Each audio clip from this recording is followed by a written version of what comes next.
Hello, नमस्कार और आदाब मेरे सब दोस्तों को। आपके दोस्त और गाइड इरफान की तरफ से एक बार फिर आपके साथ हूँ आपके अपने चैनल एस्ट्रो एश्योरेंस से। मुझे कुछ खास रिक्वेस्ट्स आती है कि मेरे बारे में आप जानते हो एक्स टॉपिक या वाई टॉपिक पे वीडियो बनाने के लिए, और ऐसी ही एक रिक्वेस्ट थी कि स्पेसिफिक डिग्रीज या डिग्री, एस्ट्रोलॉजी में डिग्री की अहमियत या फिर आपकी कुंडली में डिग्री के बारे में वीडियो बनाऊं। अब मैंने एक वीडियो बनाया था जो स्पेसिफिक डिग्री की अहमियत के बारे में था, लेकिन आज मैं बात करने वाला हूं उस रिक्वेस्ट के मुताबिक। मैं कुछ ऐसा ही बात करूंगा जो उससे मिलता जुलता है, लेकिन ज्यादा ताल्लुक रखता है असेंडेंट से, और ये कि असेंडेंट पूरी कुंडली पे कैसे असर डालता है और असेंडेंट की डिग्री को किस नजरिए से देखा जाना चाहिए, एनर्जी के तालमेल या एनर्जी के मिलन के नजरिए से, इस आधार पे कि असेंडेंट की डिग्री क्या है। तो सबसे पहले हम जानते हैं कि स्पेसिफिक डिग्री इतनी जरूरी क्यों है। मुख्तलिफ श्लोक हमें बताते हैं कि स्पेसिफिक डिग्री पे मुख्तलिफ ग्रह ऊंचे होते हैं या नीचे होते हैं, और इसलिए अगर ग्रह स्पेसिफिक डिग्री पे ऊंचे या नीचे होते हैं, मिसाल के तौर पे सूर्य बिल्कुल 10 डिग्री पे ऊंचा होता है, यानी ठीक 10 डिग्री पे मेष में, गुरु 5 डिग्री पे ऊंचा होता है कर्क में, तो जाहिर है हमें ये ध्यान में रखना होगा कि अगर स्पेसिफिक डिग्री की अहमियत आखिरी डिग्री तक इतनी ज्यादा है, तो असेंडेंट की स्पेसिफिक डिग्री और आमतौर पे डिग्री भी बहुत बहुत अहम होती है। तो असेंडेंट की डिग्री इतनी ज्यादा अहम क्यों है? असेंडेंट की डिग्री बहुत अहम है क्योंकि असेंडेंट की डिग्री के आधार पे सब भावों की ताकत का फैसला होता है। ये फैसला कैसे होता है? मिसाल के तौर पे अगर आपका असेंडेंट है, मान लो धनु के 10 डिग्री पे, तो क्योंकि आम कायदा ये है कि असेंडेंट की डिग्री को भाव का सेंटर पॉइंट मान लिया जाए, असेंडेंट की 10वीं डिग्री या धनु का मतलब है कि सेंटर पॉइंट मानने पर आपके पास सेंटर पॉइंट के दोनों तरफ 15 डिग्री होती है। तो अगर धनु 10 डिग्री पे है, तो इसका मतलब है कि धनु के जाने के लिए 20 डिग्री और बाकी है, और उससे पहले 15 डिग्री गुजर चुकी है। तो इसका मतलब है कि 10वीं डिग्री पे अगर ये सेंटर है, तो 15 डिग्री में से धनु की 10 डिग्री गुजर चुकी है और वृश्चिक की 5 डिग्री उसमें शामिल हो चुकी है। तो अगर सेंटर पॉइंट धनु की 10 डिग्री है, तो पिछली 15 डिग्री में वृश्चिक की आखिरी 5 डिग्री होंगी और धनु की पहली 10 डिग्री होंगी, और सेंटर पॉइंट से अगली 15 डिग्री धनु की 10वीं डिग्री से 25वीं डिग्री तक होंगी, जिसका मतलब है कि धनु की 10 डिग्री पे अगली 15 डिग्री धनु की है, पिछली 10 डिग्री धनु की है, यानी पूरा भाव यानी लग्न 25 डिग्री धनु का बना हुआ है।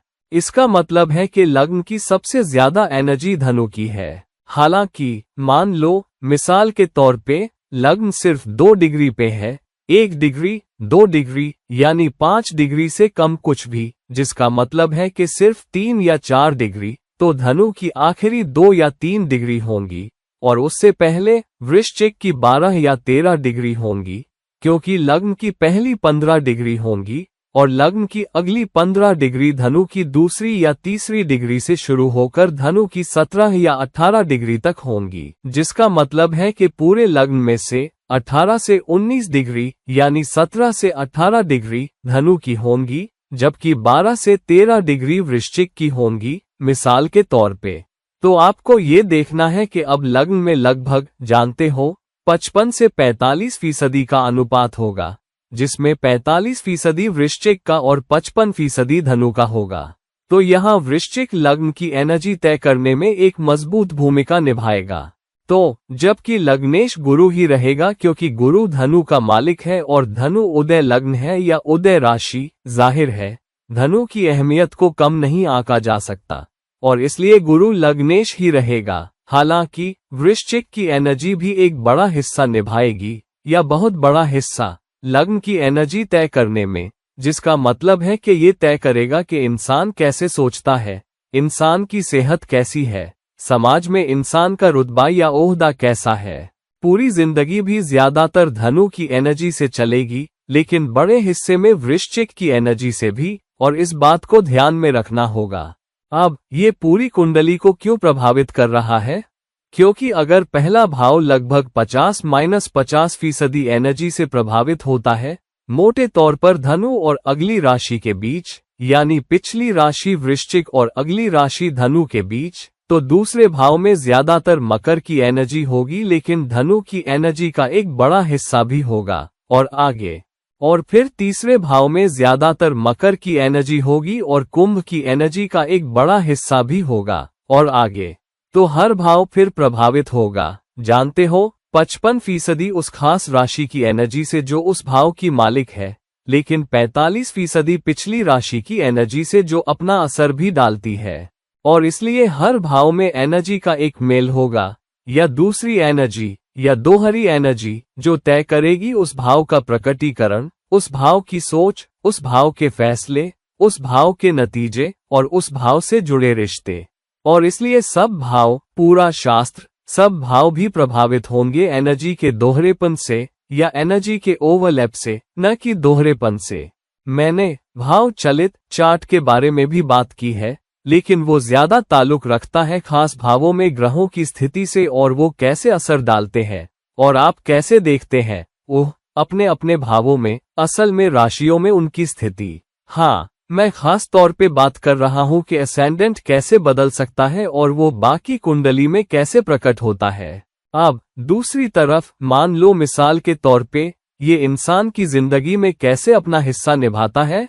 अब जब हमने वृश्चिक की एनर्जी को एक बड़ा हिस्सा निभाते देखा जबकि ये असेंडेंट धनु का है, ऐसा इंसान, जबकि उसका एक बहुत तेज स्वभाव होगा, तेज सोच होगी, उसमें धनु की एनर्जी है जो बहुत आजाद ख्याल है, उसे अपनी, जानते हो, आजादी पसंद है, उसे घूमने फिरने का शौक है, उसे अच्छी जिंदगी पसंद है, उसे पढ़ना पसंद है, उसकी सीखने की प्रवृत्ति है। लेकिन वृश्चिक की एनर्जी जो ज्यादा रहस्यमयी है, ज्यादा पहेली जैसी है, वो भी अपना असर डालती है।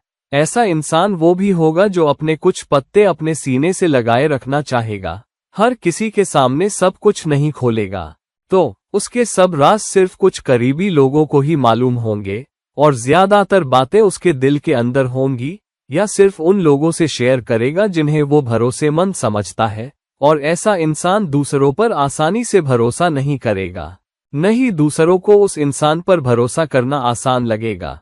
इसके बावजूद कि वो इंसान धनु वाले स्वभाव का ज्यादा दिखता है, जहां वो जिंदादिल है, उसे अपनी जगह पसंद है, बहुत बाहर घूमने वाला है, बेमिसाल है, यात्रा करना पसंद करता है वगैरह। धनु की बहुत एनर्जी भी है, लेकिन वृश्चिक की एनर्जी भी बीच बीच में प्रकट होती रहेगी। तो लोग देखेंगे कि, जानते हो, क्या हम सच में इस इंसान पर भरोसा कर सकते हैं? क्या हमें भी अपने राज आसानी से और खुलकर ऐसे इंसान के साथ शेयर करने चाहिए? और इस तरह, क्योंकि लग्न में वृश्चिक की एनर्जी भी है, लग्न भी बीच बीच में राशियों की एनर्जी के दोहरेपन से प्रभावित होता है, जिसका मतलब है कि इंसान को मौका मिलता है, मिसाल के तौर पे, कुछ काम करने को, पढ़ने को, विदेश जाने को वगैरह। लेकिन वृश्चिक की एनर्जी, 8वें भाव की एनर्जी, तो इंसान को उथल पुथल का सामना भी करना पड़ सकता है, रुकावटें और चुनौतियां भी आ सकती हैं। लेकिन क्योंकि धनु की तेज एनर्जी भी है और 9वें भाव के प्रकटीकरण की अच्छी किस्मत भी है, कई बार इंसान रुकावटों को पार करके अपने लक्ष्य तक पहुंच जाता है, अगर गुरु कुंडली में बहुत मजबूत भूमिका निभाए भी। तो इस तरह देखना चाहिए, जानते हो, वो।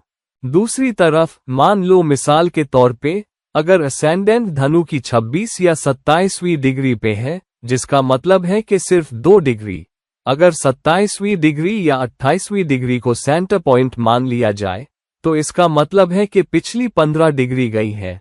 मान लो धनु की 13वीं डिग्री से लेकर धनु की 28वीं डिग्री तक, और अगली 15 डिग्री में धनु की 2 डिग्री होंगी और बाकी 13 डिग्री मकर की होंगी। तो इसका मतलब है कि जबकि लग्न अब भी धनु है, लग्नेश अब भी गुरु है, हालांकि अब मकर की एनर्जी भी एक मजबूत हिस्सा निभाएगी। अब ऐसे इंसान के लिए, जबकि इंसान कभी कभी बहुत जल्दी गुस्सा हो जाता है, अपने व्यवहार में थोड़ा दबंग है, लेकिन साथ ही ये तेज एनर्जी है। धनु तेज राशि है, अगली राशि मकर एक पृथ्वी राशि है और पृथ्वी राशियां आमतौर पे थोड़ी जिद्दी मानी जाती है।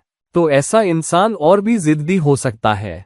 तो सबसे पहले हम दबंगपन में पड़ जाते हैं, हो सकता है, जानते हो, कुछ गलतफहमियों की वजह से एक दो बातें भी हो जाएं, और इसलिए ये इंसान आसानी से नहीं भूलेगा, जिद्दी भी होगा और अपनी जगह पर अड़ा रहेगा, आसानी से नहीं छोड़ेगा। इस इंसान के लिए ये कहना आसान नहीं होगा, ठीक है, जो हुआ सो हुआ, जानते हो, वक्त गुजर गया, तो चीजों को आगे बढ़ने दो। वो उस तरह से नहीं देखेगा, बल्कि वो इस नजरिए से देखेगा, इस इंसान ने सच में, जानते हो, मेरे साथ बुरा किया है, तो मैं इस इंसान को आसानी से माफ नहीं करूंगा। और वो उस बोझ को लेकर चलता है क्योंकि वो जिद्दी है और वो आसानी से माफी मांगना नहीं चाहता। तो मैं, जानते हो, उन लोगों से माफी मांग रहा हूं जिनके पास धनु की 27वीं से 28वीं या 29वीं डिग्री है। ये ज्यादा संभावनाएं हैं, कोई गारंटी नहीं है, लेकिन तगड़ी संभावनाएं हैं कि ऐसा कुछ हो सकता है। अब अगर असेंडेंट धनु है लेकिन उसमें लग्न में मकर की एनर्जी भी है, तो चौथे भाव का क्या होगा? चौथे भाव में फिर मीन की एनर्जी होनी चाहिए और अगली राशि की एनर्जी, जो मेष है, वो भी। फिर सातवें भाव का क्या होगा? सातवें भाव में मिथुन की एनर्जी तो होगी ही, लेकिन ज्यादातर एनर्जी कर्क की भी होगी, अगली राशि। फिर 10वें भाव का क्या होगा? 10वें भाव में कन्या की एनर्जी होगी लेकिन अगली राशि तुला की एनर्जी भी होगी, और आगे। तो हर भाव में उसका प्रकटीकरण भी होगा। अब क्या होता है? टर्निंग पॉइंट तब हो सकता है जब पृथ्वी राशि में ज्यादा ग्रह हो। तो अगर ज्यादा ग्रह हो, मान लो खुद लग्न में ही लेकिन लग्न की आखिरी 2 या 3 डिग्री में, और 1-2 ग्रह कन्या राशि में चले गए हो, या 1-2 ग्रह वृषभ राशि में चले गए हो, तो कुंडली में ज्यादा पृथ्वी एनर्जी हिस्सा ले रही है। और फिर मकर की एनर्जी, क्योंकि मकर पृथ्वी राशि है और ज्यादा ग्रह पृथ्वी राशि में है, तो मकर की एनर्जी या पृथ्वी की एनर्जी इस बात में बड़ा हिस्सा निभाएगी कि इंसान कैसे सोचता है, इंसान कैसे काम करता है, बजाय धनु की एनर्जी या तेज एनर्जी के। और फिर इंसान ऐसा दिखेगा जो बाहर घूमने वाला है, जो बहिर्मुखी और मजाकिया है, अपनी आजादी का मजा लेता है, अपने अनुभवों से सीखना चाहता है वगैरह। हालांकि साथ ही इंसान के एक बड़े हिस्से में पृथ्वी की एनर्जी भी होगी, अपने लक्ष्य पे बहुत अड़ा रहने वाला, अपने लक्ष्य की तरफ बढ़ने वाला, तगड़ी इच्छाशक्ति वाला, जो चाहता है उसे पाने के लिए जिद्दी भी होगा, रिश्तों में भी थोड़ा जिद्दी होगा और काम पे भी। और कन्या एनर्जी की वजह से ज्यादा विश्लेषण करने वाला होगा, वृषभ एनर्जी की वजह से ज्यादा दुनियादार होगा, और आगे। तो इस तरह देखना चाहिए एनर्जी के मिलन या तालमेल को जब आपके पास लग्न की स्पेसिफिक डिग्री हो, जो इस बात से प्रभावित होती है कि राशियों का संधि स्थल, कस्प, एनर्जी को अपने में ले लेता है, बजाय इसके कि सिर्फ एक राशि ही लग्न पर राज करे। तो आम तौर पे ये सबसे अच्छा है कि असेंडेंट 10 से 20 डिग्री के बीच हो, जिसका मतलब है कि जो भी राशि उदय हो रही है, वो लग्न का, यानी पहले भाव का ज्यादातर हिस्सा रखेगी, बजाय इसके कि किसी दूसरी राशि के साथ एनर्जी बांटे। लग्न की जो भी डिग्री है, लग्न हमेशा उदय राशि के पास हमेशा उसके हिस्से से ज्यादा होगी, मतलब 15 डिग्री से ज्यादा वो हर सूरत में राज करेगी। हालांकि अगर 13 या 14 डिग्री भी लग्न की किसी दूसरी राशि के हिस्से में आ जाए और उस राशि में ज्यादा ग्रह हो और उस राशि से जुड़ी हुई ज्यादा तेज एनर्जी में या ज्यादा पृथ्वी एनर्जी में या ज्यादा जल एनर्जी में, मिसाल के तौर पे, तो अपने आप दूसरी राशि एक मजबूत भूमिका निभा लेती है। और इसलिए जब भी आपका असेंडेंट 10 डिग्री से कम हो, खास तौर पे अगर 0 से 5 डिग्री के बीच हो या 25 से 30 डिग्री के बीच हो, तो आपको ज्यादा सतर्क रहना होगा। अगर ये 25 डिग्री से ज्यादा है, तो आपको ज्यादा ध्यान रखना होगा कि अगली राशि की एनर्जी आपके असेंडेंट में कैसे हिस्सा निभाती है। लेकिन अगर ये 5 डिग्री से कम है, तो पिछली राशि की एनर्जी आपके लग्न में हिस्सा निभाती है। और यही बात हर भाव के लिए है, सिर्फ केंद्र भावों के लिए नहीं, बल्कि दूसरे भावों के लिए भी, जहां पिछली राशि की एनर्जी ज्यादा असर डालेगी अगर असेंडेंट 5 डिग्री से कम है, जबकि अगली राशि की एनर्जी ज्यादा भूमिका निभाएगी अगर असेंडेंट 25 डिग्री से ज्यादा है। तो इस बात को ध्यान में रखें और गहराई से देखें कि आप एक इंसान के तौर पे कैसे हैं, आपकी शख्सियत कैसी है।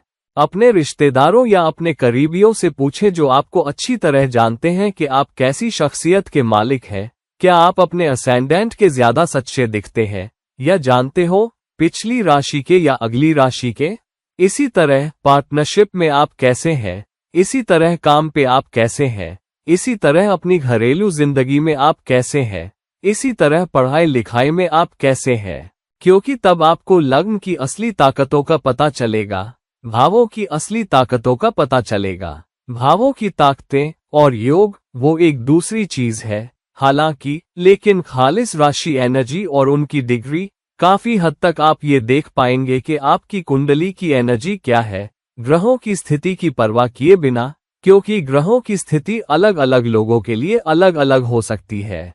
लेकिन जिन सब लोगों का असेंडेंट 25 से 30 डिग्री के बीच है, आपको हमेशा लगेगा कि अगली राशि की एनर्जी जरूर एक बड़ा हिस्सा निभाएगी, और जिन लोगों का असेंडेंट 0 से 5 डिग्री के बीच है, आपको लगेगा कि पिछली राशि की एनर्जी आपकी कुंडली में एक मजबूत हिस्सा निभाएगी, चाहे आपके ग्रह कहीं भी हो और वो कैसे भी रखे हों। तो दोस्तों, अपनी कुंडली में देखिए और जानिए कि आपके असेंडेंट की स्पेसिफिक डिग्री क्या है, और वो स्पेसिफिक डिग्री दूसरे भाव, तीसरे भाव, चौथे भाव, सब भावों की एनर्जी को कैसे तय कर रही है, और किन राशियों में ग्रह ज्यादा रखे हैं, और उस वजह से क्या पिछली राशि की एनर्जी आपको ज्यादा प्रकटीकरण दे रही है, या अगली राशि की एनर्जी आपके लग्न में जोर से प्रकट हो रही है। और उसके मुताबिक अपने आप को तैयार कीजिए और जिंदगी को, जानते हो, आगे बढ़ते हुए देखिए, एनर्जी के तालमेल या सिनर्जी को ध्यान में रखते हुए। तो दोस्तों, इस वीडियो को लाइक कीजिए, इस वीडियो को शेयर कीजिए, और अगर आप मेरे साथ निजी सलाह, पर्सनल कंसल्टेशन के लिए देख रहे हैं, तो कृपया मुझसे नीचे दिए गए लिंक्स पर राब्ता कीजिए। और किसी और वक्त तक किसी और वीडियो के साथ, ये हैं आपके दोस्त और गाइड इरफान, साइनिंग आउट। नमस्कार।